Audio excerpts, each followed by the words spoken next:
Just connecting with our guest tonight, folks. Should be up in a second. Hello. Hi, Michael. It's Brent, Holland. How you doing, Brent? We're ready to go, bud. Okay, good to go. Showtime. What have you done with Kevin? He can't go home. It's not safe there. I told him that.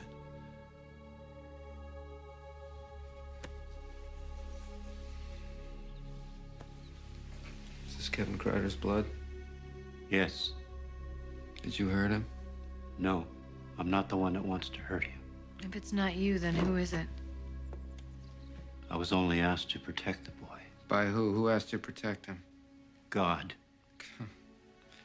It's quite a long-distance call, isn't it? You don't understand. Unless someone protects Kevin... It's the end of the world as we know it, right? He who has ears, let him hear. And he that has a tongue, let him speak. Now tell me where he is. You believe me, don't you? I mean, you must wear that as a reminder.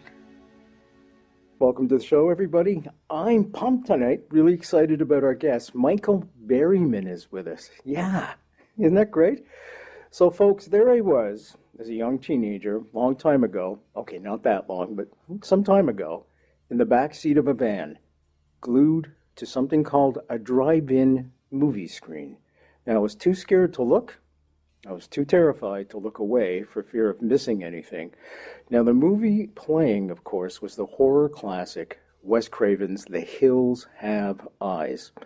And the drive-in, folks, was the perfect venue to sit in a car with clouds edging closer to the top of the giant screen in front of us and lightning flashing. A thunder summer storm was on its way, and the star of the movie, our guest tonight, Michael Berryman, was right there on the screen. Now, Michael's chilling rendition of a character named Pluto in The Hills Have Eyes gave this host many sleepless nights, and I want to thank Michael personally for that. You're very welcome. Michael Berryman's list of credits would take up the full hour tonight, folks, but here's a few. You've seen Michael in the Oscar-winning One Flew Over the Cuckoo's Nest, where he played opposite Jack Nicholson. Army of the Damned, Star Trek 4 and 5, The Devil's Rejects, Below Zero, The X-Files, and Death House. But there's far more to Michael Berryman than his acting credits. Michael's a deep thinker and cares deeply about people. Get ready to be truly inspired tonight. By the way, folks, Michael is ranked, are you ready for this? Number 27 on EW's Smartest People in Hollywood list. Your host, by the way, folks, didn't fare so well. I didn't make the list at all. Sorry. Michael is passionate about the environment, protection, and lived on a wolf sanctuary for years. Michael and his wife, Patty, have a farm in North California where they grow walnuts, apples, pears, cherries, persimmon, and plum orchards. They also raise their beloved horses. Michael enjoys baking fresh fruit pies and has promised to send me the recipes for all and his address for testing so I can go down there and test them firsthand. It's my great pleasure to welcome Michael Berryman to the show for the first time, but most definitely not the last. Thank you for joining us. Thank you so much. It's good to be on board. Thank you. You won't remember this, but we had actually met at a Comic-Con in Montreal 3 years ago when I was speaking to you there. Yeah. And do you remember somebody that looked like Brad Pitt?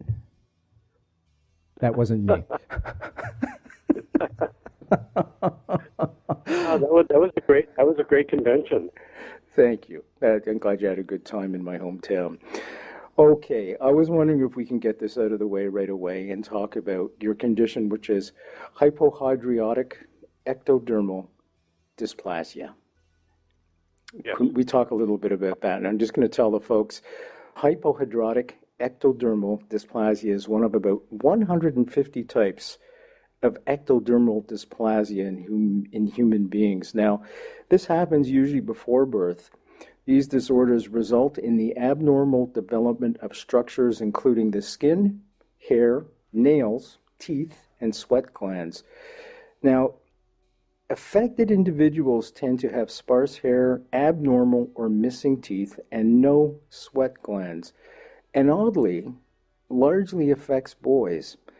Now, there's some dangerous things that are associated with this condition. Of course, without sweat glands, you cannot sweat, and that can lead to hypothermia, which can potentially cause brain damage. So, can we start off and perhaps talk about your dad, Hiroshima, Sloan Berryman, Yes, neurosurgeon, and what took place in thank you. 1947? Yes, that's correct. My father was John Sloan Berryman. He was a neurologist. He graduated from USC. He was a brain surgeon. He was attached to, he enlisted in the U.S. Navy as a naval surgeon. He was attached to the 333, 3rd Marine Corps, that'd be division company, and anyways, he went with the Marines.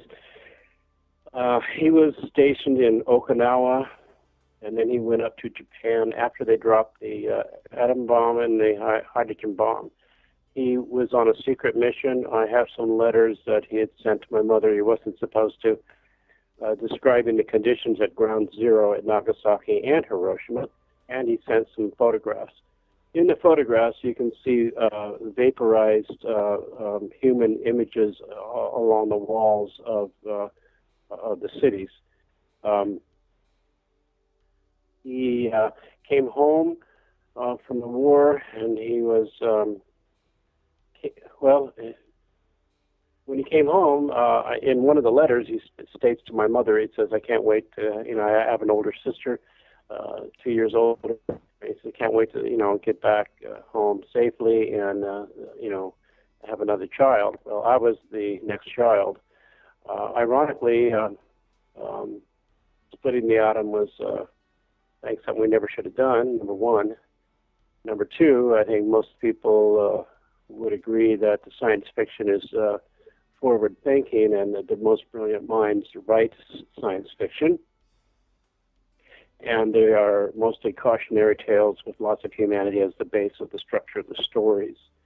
So, that being said, my father comes home glowing, and my mother I was born premature, and I had all of those conditions. I had my teeth were rotten. They were taken out, probably at age, 3 or 4. No sweat glands, no working sweat glands, no ability to dissipate body heat, no fingernails. I had hair. I remember the one morning on a Saturday morning, I went to the hospital. My parents took me to have a haircut. I was happy about that. The next thing I know, I wake up and I have bandages about 2 inches thick all around my head. Skull had been fused, so they had cut it into continents, so to speak, so it would expand as the brain continued to grow larger. If they had not done that, I would have been blind and then died of cerebral pressure, most likely.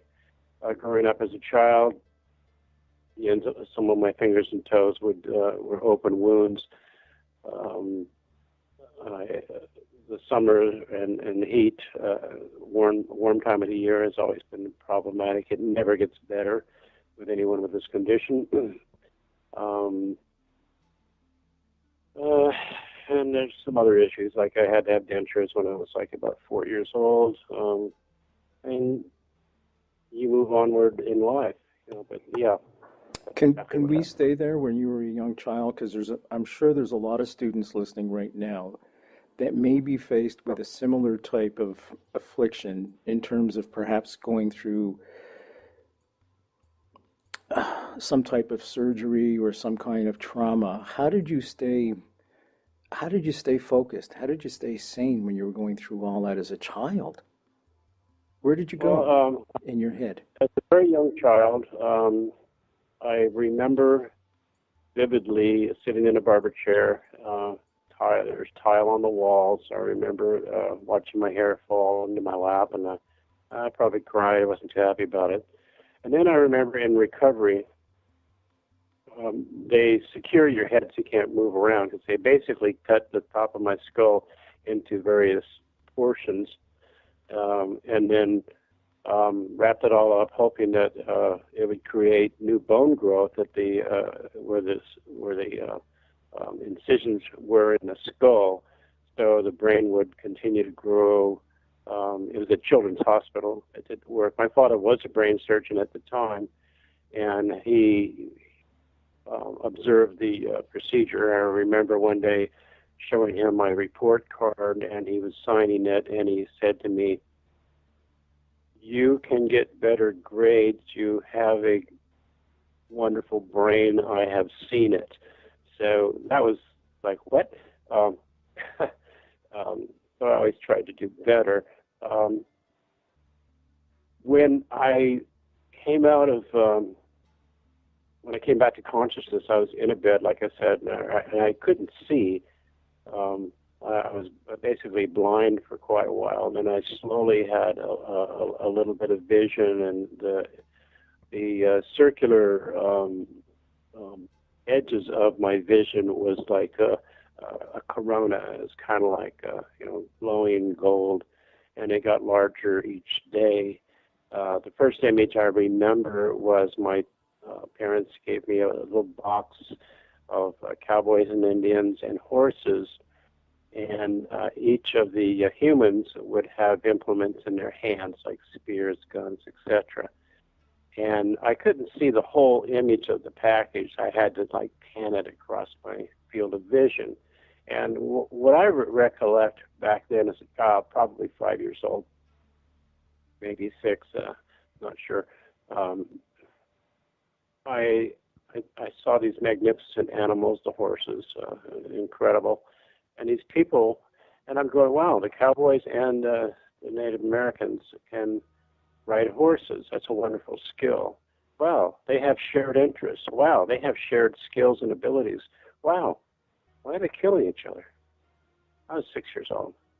Wow. So yeah, that was my perspective of humanity very early in life. Of course, I was very appreciative to my surgeons and the nurses, etc. Now, when I went to grammar school, my father was Presbyterian, my mother was Catholic, and in Los Angeles, and the Archdiocese of Los Angeles would not allow my mother to send us, my sister and myself, and the subsequent children to public school, which, by the way, had better programs, areas for athletics that were far superior to the Catholic school I was forced to go to, because it was a donated property from a wealthy Catholic actor, and it was mostly all asphalt, parking lot, church, and the school. And also you had to pay tuition. And you pay taxes, you're a homeowner, you can go to public school. But my mother was told by the Bishop of Los Angeles, the Cardinal McIntyre actually, that she could not receive communion unless we went to Catholic school. My father thought that was not quite right. So I'm going to a Catholic school where people are supposed to be nicer, and that wasn't the case. It could have been the same at public school. My point is, at a very early age, I started to see differences of behavior by other people when they would observe who I was, what I looked like, but it's mostly what I looked like. The very few took the effort to get to know who I was or what I was about. But I had a friend who had polio, who looked normal, but he had these metal braces outside of his legs, and he walked oddly. And I remember one day when a bully tripped him.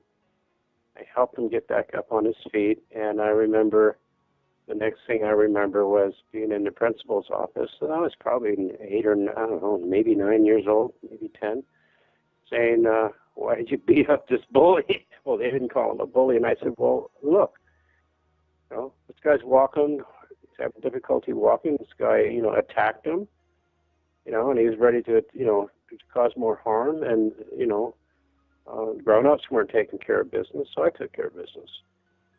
Well, that's not a really good way to proceed in your life, per se. To help other people and protect, yes, but back in the 1950s, children were to obey parents. I'm sure were very glad that the war had ended. You know, we had the Cold War, which is mostly propaganda, mind control, and that kind of stuff. But the major fighting, well, Korea was hell, and my father was there also. But my point is, if you weren't normal, you weren't accepted. If you remember television in black and white days, it was mostly family oriented. They tried to project, a nuclear family that was father knows best. There's a whole bunch of them, and it was a little bit naive. So, what kept me grounded was my grandmother and my father. Now, my father made house calls as a doctor. And he would talk straight to me. He'd say, "Here, I'm going to see this patient. Here's their situation and condition." And I go, "Wow." I go, "Dad, can't you fix them? You're a brilliant neurologist." And he goes, "No, some things can't be fixed. You just have to deal with that situation." So I started to understand that we need to appreciate our limitations, and we need to also appreciate good mentoring. And my father was a great mentor. My mother was very supportive. My grandmother taught me to cook. She had lots of tales about coming from Europe to North Dakota before statehood. And I learned a lot of philosophy from my elders.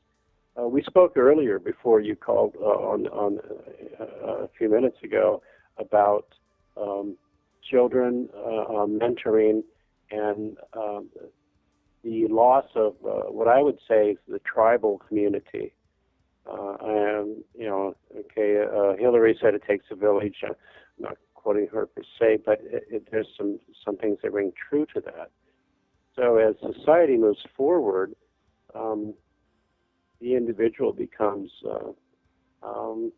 absorbed by trends.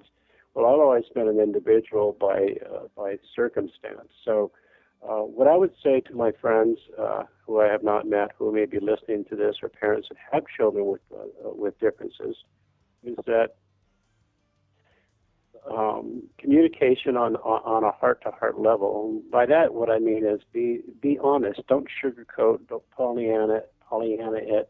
Be honest, and that really helps a child in their developing understanding of a particular medical condition. That's very powerful. Now, like you, I'm a strong believer in role models, people that we can look up to when we're children and look at them and say, yeah, this is the way they solve these problems, and perhaps I can integrate that into my life. Now, there's always hope, an underlining hope, I feel, too, and I know there's new research going on at the Greenwood Genetics Center. I was just wondering if you were aware of that with Dr. Anand Shrivastava. It's in clinical trials right now?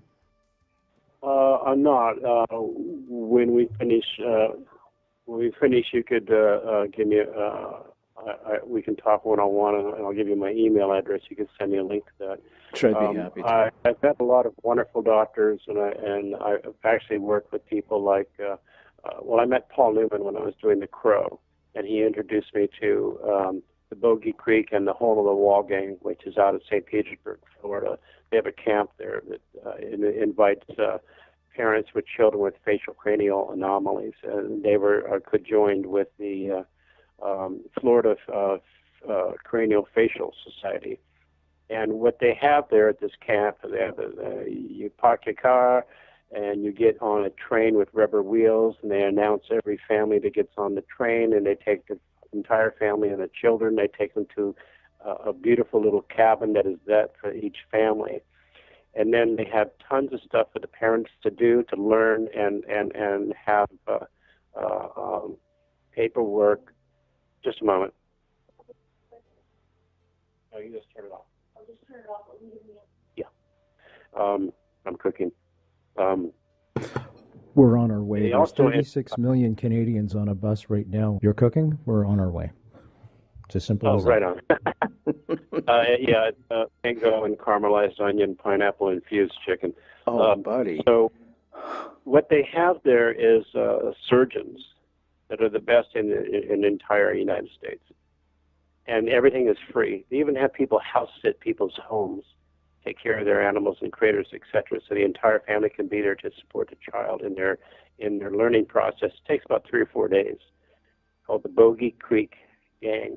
And when you go to the supermarket and you see a Paul Newman product, please purchase it and know that every single penny that is beyond the operational cost goes to support these wonderful organizations, kind of like the Shriners. So I was invited by Paul Newman. When I was doing The Crow, I was getting a wardrobe fitting, and Paul Newman was sitting opposite me at the table. And I was dressed like the Skull Cowboy, and we had a great conversation. And I talked a little bit about my dad. Next thing I know is that he gave me a phone number, and we went 2 years in a row. And I was in rooms with children that were going through facial cranial reconstruction. At the time, my wife and I were living in Arkansas, and I just said to the families and children, here's how I grew up, here's what I dealt with, surgeries. There was other surgeries also because of the malformation of hair follicles, sweat glands, and sebaceous glands under my arms, for instance.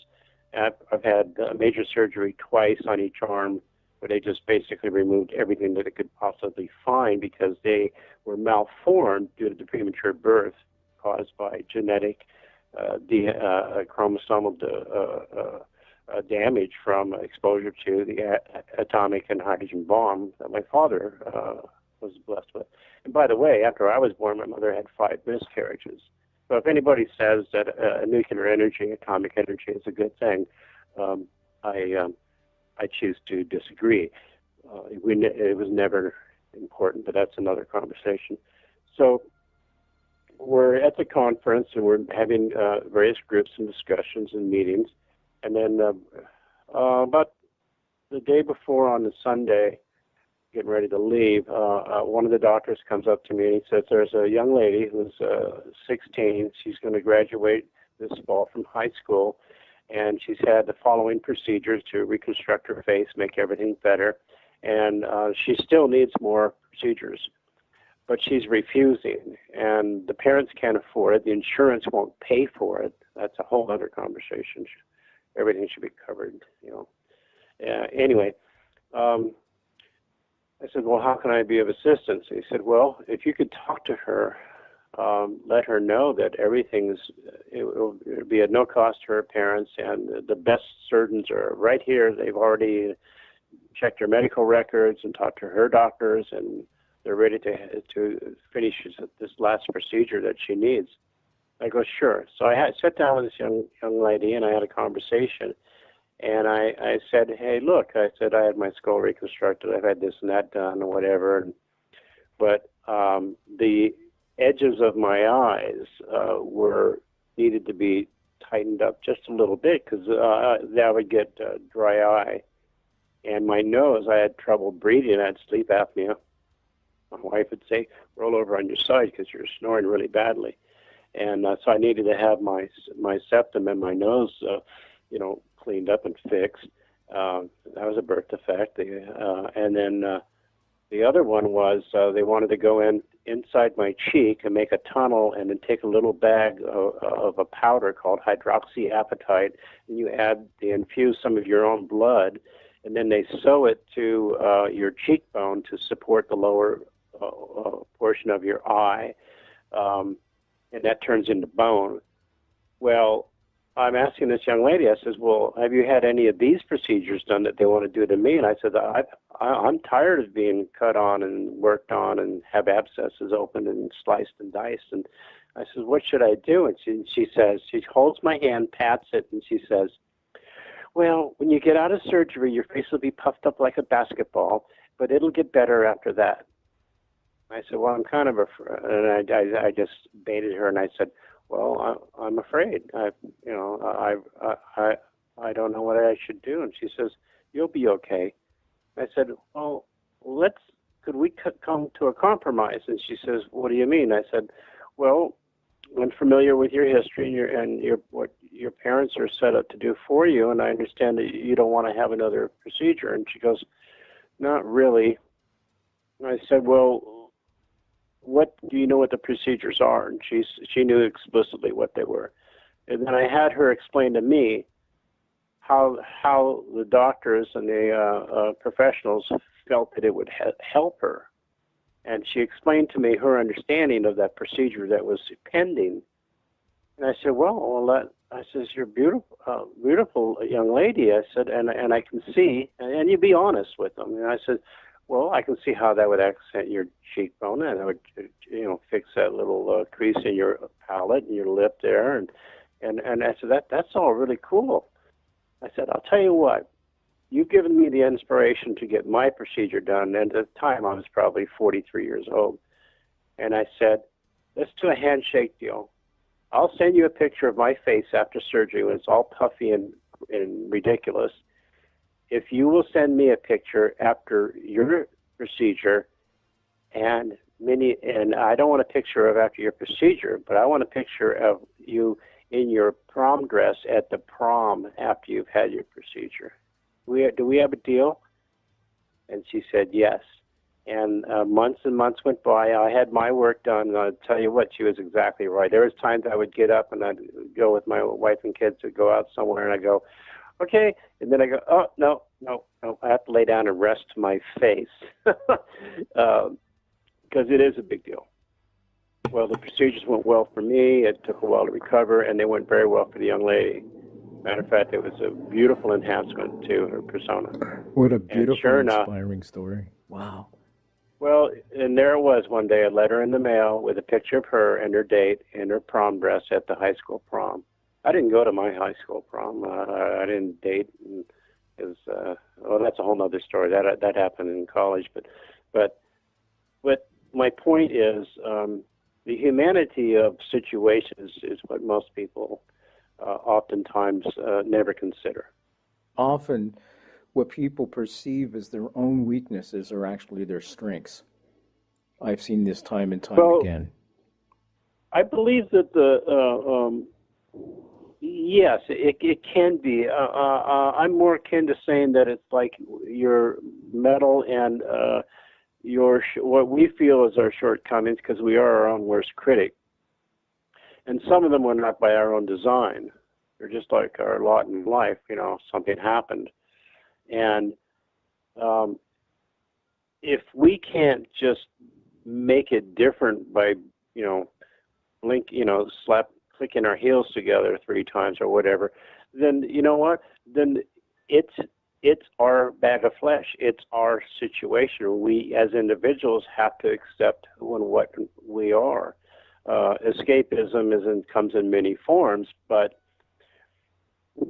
if your behavior and your thoughts and your conscience and your intentions are something that you keep track of, and that you understand the consequences of your energy that you put out, that's a really great thing to learn when you're younger. School doesn't necessarily teach that, but as we spoke earlier before we went on the air, in a more tribal situation or in a family situation that's more complete, we have that mentoring available in youth. You see it in nature. You see it with elephants. You'll see it with almost every animal on the planet, including humans. Insects, I'm not quite so sure. But I believe that a lot of that has been lost in Western culture and other cultures. Yeah, I agree.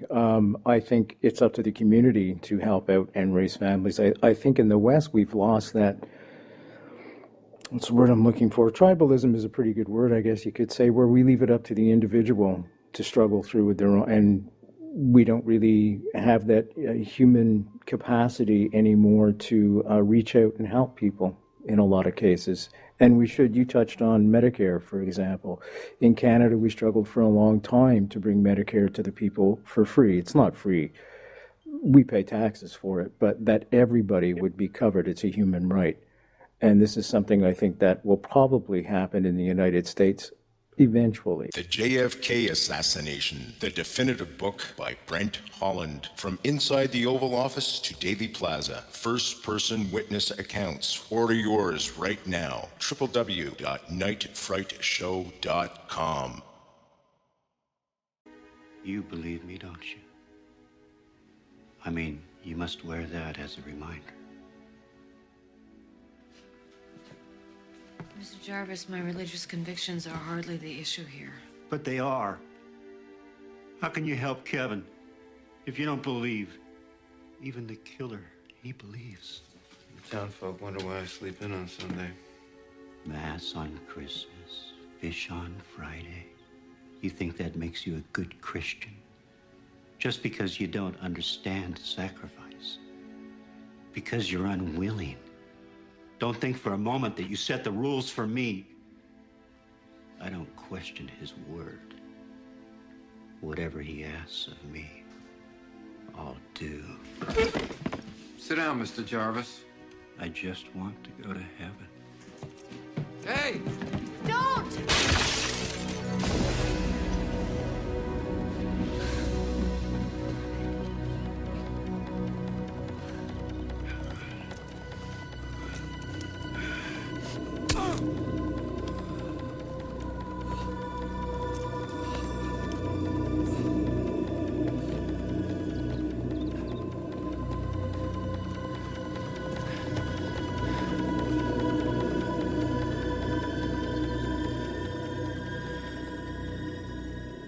There's a lot of students listening right now that are probably in acting classes, and they're tuned in. So I wanted to touch on The Hills Have Eyes. In 1978, you were nominated for a Saturn Award for Best Actor, folks, for The Hills Have Eyes. So I was going to ask you, how did you develop Pluto? And did you ever scare yourself when you were developing this character? I'll tell you why. I compose music for television and film. Actually, I just finished a couple of projects with a fellow by the name of Anthony D.P. Mann for Bleak December Productions, and one of them was with David Warner, who I know you've worked with on Star Trek, and Tony Todd, I know you've worked with as well. Yep. And sometimes I know I'm doing the right thing when I'm composing music, and I scare myself so much I have to turn the darn computer off and stop composing. Does that ever happen to you when you're creating a character? Well, Pluto came out. I actually lived in the high desert for a number of years, and then I moved up to the higher mountains, about 8,000 feet elevation. It's about 7,000 feet elevation, San Bernardino Mountains, called Big Bear. I was very familiar with the desert. I've done a lot of camping and things of that nature. So when I met with Wes Craven, Peter Locke, and Barry Kahn, and he told me the backstory of the McBean family, etc. There is a scene in Hills Have Eyes where I'm observing from a high point of observation, and Wes wanted me, before we attacked the family, and I say, hey, they're easy pickings now. Wes wanted me to take my knife and do a real quick on the boulder to anticipate the attack. And I understood the tension he was looking for in that particular shot, but I said no. Pluto's knife would be razor sharp at all times, and that would dull it. So yeah, I was very into the role of Pluto. I had been a long distance runner in college, used to run cross country, etc. I still had the heat issues. It wasn't as prevalent as it is today. It gets onset quicker, so that's a different something you got to be aware of. But at night it was cold. I like that. In the daytime it did get pretty hot. But we found that Dee Wallace and the rest of the white bread family, as we call them, and then the cannibal family, we kind of separated ourselves. We would hang out. They wouldn't come and hang with us because we were kind of rough to them. So everybody, Papa Jupiter, Mars, and myself, we pretty much stayed in character. We didn't really, even when we went back to the hotel, it was kind of cliquish. it kind of worked. It wasn't by design. It just kind of worked out that way because I had done, well, it was my third film, but Jimmy Whitworth, for instance, done a ton of Westerns, and a lot of the other kids, Susan Lanier and everybody else, they had done a lot of television. So they hadn't been out in the dirt and nitty gritty. We didn't have honey wagons. We had one trailer. You know, it was very bare bones as far as going out to the desert. And the snake, by the way, that Janice Blythe picks up was a Mojave green. We didn't have a snake wrangler. Production went to some local bar and asked around if anybody could get a rattlesnake, and some guy had one as his pet. Well, the Mojave green is like a cobra venom. It's super deadly, and I knew about that. He got loose one day. We were sitting down having lunch in a ravine, and the snake got out of the box, and Janice actually picked it up and went to hand it back to the guy, and he about fainted, and Wes was about ready to have a heart attack, and he secures the snake, and I walk up to Wes and Peter, and I go, hey, by the way, and the guy was there, and I go, why do you have a snake for a pet? And he says, oh, and I said, never mind. I said, those are more deadly than a rattlesnake. So and it was gritty, honest, and when I play a role, I just pretty much immerse myself into that bag of flesh, so to speak. You got to memorize your lines, and I also learned from Cuckoo's Nest 127 days working with Milos Forman. If you're into acting at all, you have to appreciate who does your lighting. You have to learn to appreciate, to enunciate and project so your sound people can hear you, because you don't want to do it in post. You don't want to go to an ADR lab because you won't have the other actors around there. You don't have the same atmosphere of the scene. You don't have the same intensity. And if you're a director, you want to get live sound. You want people to know what they're doing. I've seen actors show up that are household names that don't even know how to hit their mark. Wow. You know, so there's a lot of technical aspects. When Milos Forman, he says, here's the eyepiece to this camera. Well, it was a Panavision camera. We had carbon arc lighting, which are rods that ignite, and they're the old ones they used to use for air raids and advertising. And they burn for so many minutes, and then when you get toward the end of the burn of the arc, it'll start to flicker, and that'll mess up a shot. So you had to make sure people knew their lines, the dialogue was correct, and everybody was on board and well prepared. Be well prepared. If you're learning lines, learn the lines of everybody in the scene with you so you know how to pace yourself. Also, when a camera operator takes a piece of the tape measure and measures, you grab it and you hold it right to where your cheek meets your eye. And then you want to remember when they put those little marks on the floor, you want to hit those marks without obviously looking at them. It's a skill you need to learn because all of those things matter. Mm-hmm. And I asked Milos, I said, so I'm looking through this beautiful camera, and he says, now stand in front of it, look at the lens. I go, yes. He says, okay, I want you to have a love affair with the glass. And I took that to heart. So I asked the cinematographer, I said, what does that mean? And he says, ask me that tomorrow. Well, tomorrow came, and he handed me a book on cinematography, and I learned what an f-stop is. Yeah, so if you don't know what an f-stop is, go ahead. You're an actor in front of a camera, get a book on cinematography, and when you know what an f-stop is, you're on your way to learn how to get rehired by producers and studios and directors. If you don't know what an f-stop is, they're not just going to capture you every single time when you can't hit your mark twice in a row. Michael Berryman's our guest tonight, folks. All those links that he was talking about before. Hole in the Wall. Hole in the Wall, game. And the other one is called the Bogey Creek. The Bogey Creek. So my apologies for that. All those links will be on our website, folks. So you can please do donate if you can. Good, worthwhile cause without question. Now, you had touched on One Flew Over the Cuckoo's Nest. And where did you go to make up Ellis? Where did you go in your head to make up Ellis, the character Ellis? Well, Ellis had a lobotomy, so that was a frontal lobotomy. That was skull surgery. I had a craniectomy. My father was a brain surgeon. I used to go to with my father to make rounds in hospitals and meet and not to meet the patients, but just to be there with him when he was tending to them. I also went with my father to people's homes when he would make house calls. I also have I have 2 years of pre-veterinary science under my belt. Ellis, having read the book, of course, and seen the play with Woody Strode playing Bromden and William Devane playing McMurphy at the Pasadena Playhouse, which was marvelous. Because in the play, the book is basically based on the hallucinations of the chief, and when Ken Kesey was writing the screenplays, Michael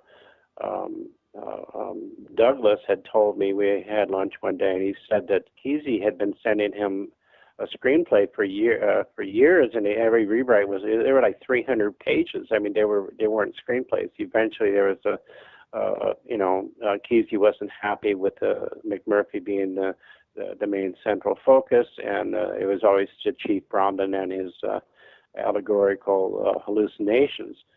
So, having known both of that, the bottom line was for Ellis was the rambunctious one that was given lobotomy to as a punishment.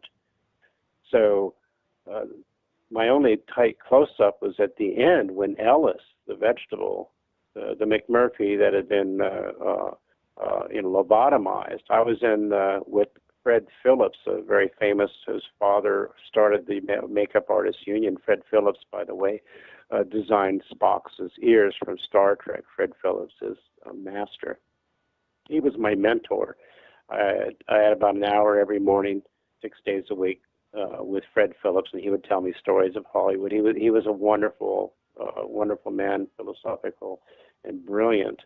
And one morning, Jack Nicholson and I were both getting our lobotomy scars, and Jack was going, Fred, Fred wanted to shave a couple of hairs on Jack's forehead to put the scars, and Nicholson goes, they'll grow back, won't they? And I looked at Jack and I said, you big baby. I said, look at me. I said, mine didn't grow back from my school surgery. And you're worried about, 12 hairs on your frickin' forehead? He just laughed. Yeah, because he's only got a little, he's like me. You can't see me, but I've only got like a little bit of stuff on my forehead that's left over, right? After all these years. Sure. That's very funny. Christopher Lloyd told me that was his favorite character of all time he played. Do you have a favorite character? I have a few. There's a movie called Below Zero with Eddie Furlong. We filmed it in Canada, and you'd have to see the movie. There's a scene. It's a very emotional role for me. I play a gunner. I love that part. I also love my other favorite role is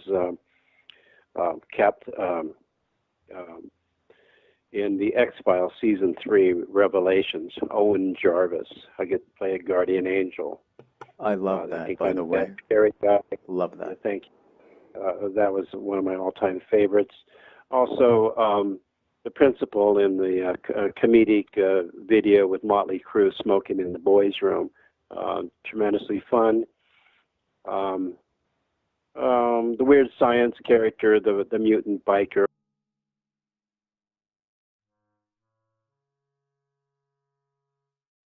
I had a chance to do a shout out to Red Skelton, who I went to school with his son, Richard Skelton. I used to go to the house and his son with Rich and read comic books with Richard. Red would come into his son's room and read comic books with us and be a kid. So at the end, when I'm moving the bike out and I look over my shoulder and I go, God bless.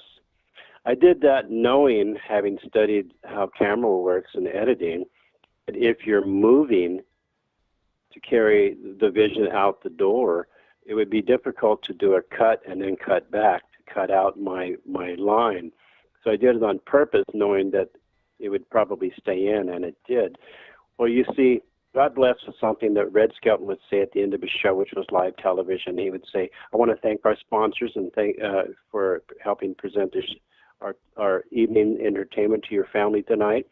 And good night for now, and God bless. The studio used to told Red Skelton, he said, you can't say God bless, it's too controversial. He said, it's my show. The studio told him not to say God bless? Oh my God. That's correct. Oh my God. I heard this from Red Skelton's mouth. This is what Red Skelton told me. Let's talk about that X-Files episode, Chris Carter.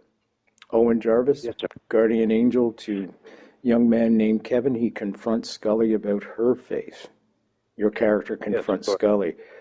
What does faith, what is your faith? Do you have a faith? Do you have a, I asked Jane Goodall this. I said, do you have a faith or something that you adhere to or follow? She said the golden rule. Would that sum it up for you? Yes. I would say pretty much. Bottom line is I was raised Catholic, didn't have a choice in the matter. I thought it was pretty cool and groovy. I could read Latin in high school, took that as a language. I learned the catechism, blah, blah, blah, blah, blah. I was an altar boy. There was a period of time where I was dissatisfied with being an altar boy, and I won't say anything more about that other than I know that the perpetrator is buried somewhere in the Archdiocese of Los Angeles, would not tell me where he's buried. So enough said there. So when I went to the Vatican on a visit while I was filming in Rome, I know their history. I know their dirty little history. I asked a few questions, and I was escorted out by the Vatican Guard. So, go back to the Council of Trent, etc. My bottom line is this. What I learned in Catholicism was something about what Jesus had to say. There was something called the 8 Beatitudes and the corporal works of mercy. I'm pretty spot on, and I can roll with that. Feed the hungry, clothe the naked, visit the infirm, and there's more. So, yeah, it's all about humanity first. There are two things in my philosophy, and no, I'm not a practicing Catholic, and I would never be part of any organized religion ever, and I haven't been for over 50 years, probably 60 years. So, if you're looking at a group of people and you want to get something across, which I've done before, I say the following. There are two things that cause most pain and suffering on the planet Earth with human beings. Two concepts. Number one, if you draw a line in the dirt, blood leaves people's bodies, people die. If you say, my God is better than your God, blood leaves people's bodies, people die. Those concepts must be removed from human interaction, period. Another example is this. Sure. Take your pointer finger, point it out, take your thumb, point it toward the sky. Take the other three fingers, point them toward your chest. I believe that the thumb represents inspiration from above, from a source higher than ourselves. Number two, what we put out with our pointy finger is our actions. What comes back threefold is the result of our intentions.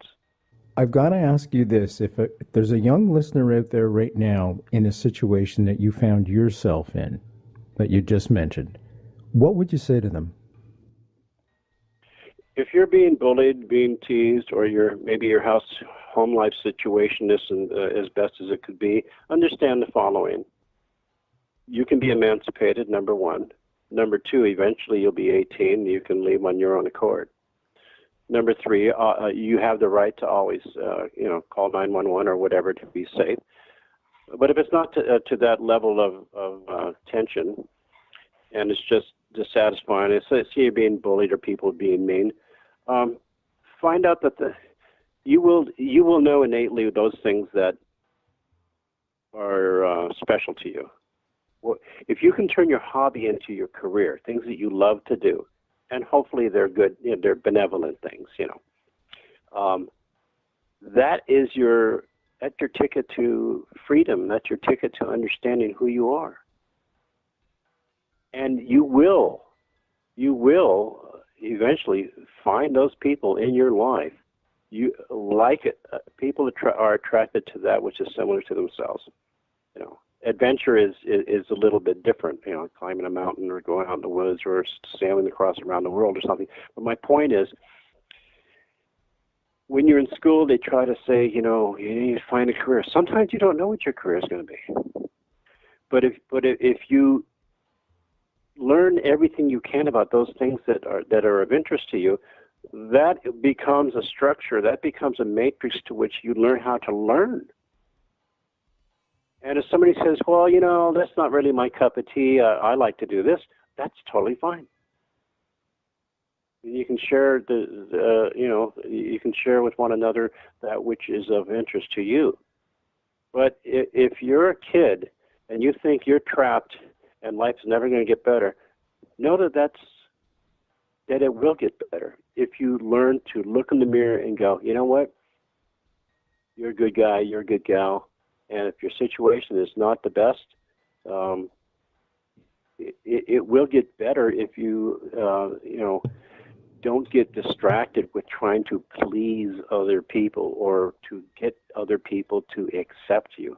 If they don't want to accept you, if you're being honest and you're a decent person, you know what? Walk away from them. Let me ask you this. When you were a kid, you were going through the abuse, you were going through the bullying and everything. Do you take some of those adults that were doing that to you or some of those kids, and is it your way of creating a character by taking some of those characters and being able to control them when you make a character on film? For example, Pluto, did you draw upon from a bullying experience or an abuse experience to integrate that into your character? I didn't, no. In that particular character, Pluto, the bullying or any of that, no. Pluto, I was an Eagle Scout. I'd done a lot of camping, survival camping, all that kind of stuff as a scuba diver, climbed trees, chainsaws, all that kind of stuff. So I basically looked at and I've lived in the desert. So it's like, Pluto is a survivalist. He's sinister. He's clever. Pluto's the one that put the, all the like when they drove off the side of the road. I'm the one that put the bunny rabbit there, so they would drive off the road. That kind of stuff. When Pluto goes into the trailer, I was reloading. Had an NRA card when I was 12 years old. I'm an expert sharpshooter. Not too happy with people having machine guns. I think that's stupid, but. That's another conversation. So I had Pluto designed in my mind as being nothing left to chance. So when Mars and I are leaving and he's after the attack on the trailer, if you notice, before that, Pluto is in and he's stealing the meat. I steal the hatchet. I steal all their bullets. I look at the door in the refrigerator, and next time you look at Hills Have Eyes, you'll see there's 2 soda cans and there's 2 apples. Pluto doesn't want those. He wants more substantial stuff. So when Mars says, yeah, well, they still got a gun, what does Pluto say? Yeah, well, I've got the bullets. Okay. I created Pluto to be totally grounded and realistic. You said a lot of things that reminded me of a good friend of mine, Ted Sorensen. Especially the line in the sand, because he told me how they went through the Cuban Missile Crisis. And folks, for those of you that are unaware, Ted Sorensen was JFK's speechwriter, but he was more than that. He was also one of his closest aides. And it was Sorensen that actually wrote the letter to Khrushchev to get him back down during the Cuban Missile Crisis, or we wouldn't be having this conversation right now. That's how close we were. We were that close. He told me that Jackie had called Jack to come back to the White House. She wanted to come back to the White House with the kids because they all believed that they were going to be dead the next day. The attacks were about to start. Yeah, nobody knows that, but yeah, that's how close we were. So when you said it's terrifying. Yeah, it really is. So when you said line in the sand, that reminded me of something he said, which was dialogue before bullets. Kennedy knew that they could always attack the Soviets anytime they wanted to.